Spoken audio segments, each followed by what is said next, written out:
So whenever you have percent off, what you're doing is paying a certain amount percent of the price. So you're basically taking 100% of an item and subtracting 30% of the item, and you're paying 70% of the item.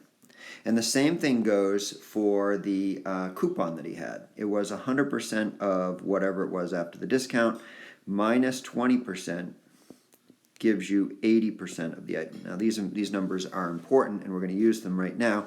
First of all, we're going to change the 70% to a decimal and make it 0.7. So we need to figure out what number can we multiply by 0.7 to get a certain price.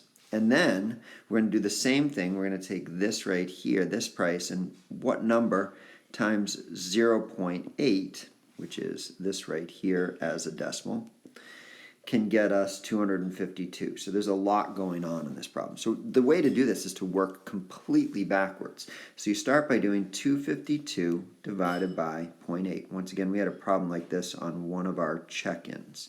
Divided by 0.8, and that gives you, make sure that I get this right, 0.8 gives you 315. So that means that the price of the snowboard after 30% off was $315. So I'm going to put 315 right here. Now we need to work backwards again, which means we need to divide.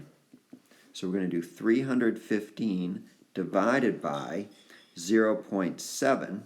And when you do that, that gives you $450. So that means that working forwards, the original cost of the snowboard was $450. They took 30% off and it was $315. So we went in this direction right here. And then the $315, you had a coupon for 20% off. You did this, you ended up with the $252. But we really wanted the original cost, which was $450.